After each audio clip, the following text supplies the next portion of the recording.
Justice Hema committee report പുറത്തുവിടാമെന്ന ഹൈക്കോടതി single bench ഉത്തരവ് ചോദ്യം ചെയ്ത് നടി രഞ്ജിനി സമർപ്പിച്ച ഹർജി ഡിവിഷൻ ബെഞ്ച് നാളെ പരിഗണിക്കും. മൊഴി നൽകിയ താനടക്കമുള്ളവർ പരിശോധിച്ച ശേഷമേ റിപ്പോർട്ട് പുറത്തുവിടാൻ പാടുള്ളൂ എന്നാവശ്യപ്പെട്ടാണ് നടി ഹർജി നൽകിയത്.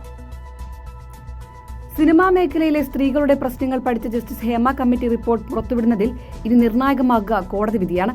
സിംഗിൾ ബെഞ്ച് ഉത്തരവ് ചോദ്യം ചെയ്ത് നടി രഞ്ജിനി സമർപ്പിച്ച ഹർജി നാളെ ഹൈക്കോടതി പരിഗണിക്കും. റിപ്പോർട്ട് പുറത്തുവിടും മുൻപ് മൊഴി നൽകിയ താൻ അടക്കമുള്ളവർക്ക് ഉള്ളടക്കം അറിയേണ്ടതുണ്ടെന്ന് ചൂണ്ടിക്കാട്ടിയാണ് രഞ്ജിനി ഹർജി നൽകിയത്. സ്വകാര്യതയെ ബാധിക്കുന്ന പരാമർശങ്ങൾ ഒഴിവാക്കിയാകണം റിപ്പോർട്ട് പുറത്തുവിടേണ്ടതെന്ന് കോടതി നേരത്തെ വ്യക്തമാക്കിയിരുന്നു. മൊഴി നൽകിയവർക്ക് അത് കമ്മിറ്റി ഉറപ്പു നൽകുകയും സ്വകാര്യ സ്വഭാവമുള്ള 62 പേജുകൾ ഒഴിവാക്കുകയും ചെയ്തിരുന്നു. എന്നാൽ നടി രഞ്ജിനിയുടെ ഹർജിയിൽ റിപ്പോർട്ടിൽ കൂടുതൽ പരിശോധന വേണമെന്ന് കോടതിക്ക് ബോധ്യപ്പെട്ടാൽ റിപ്പോർട്ട് പുറത്തുവിടുന്നതിൽ വീണ്ടും കാലതാമസമുണ്ടായേക്കാം. ഹർജി തള്ളുകയാണെങ്കിൽ ഉടൻ തന്നെ റിപ്പോർട്ട് കൈമാറിയേക്കും. റിപ്പോർട്ട് പുറത്തുവിടുന്നതിനെതിരെ നേരത്തെ നിർമ്മാതാവ് സജിമോൻ ഹർജി സമർപ്പിച്ചുവെങ്കിലും അത് ഹൈക്കോടതി തള്ളുകയായിരുന്നു. തുടർന്ന് സർക്കാർ ഇന്നലെ റിപ്പോർട്ട് പുറത്തുവിടാനിരിക്കെയാണ് സിംഗിൾ ബെഞ്ച് ഉത്തരവ് ചോദ്യം ചെയ്ത് രഞ്ജിനി ഹൈക്കോടതിയെ സമീപിച്ചത്. കൈരളി ന്യൂസ്, കൊച്ചി.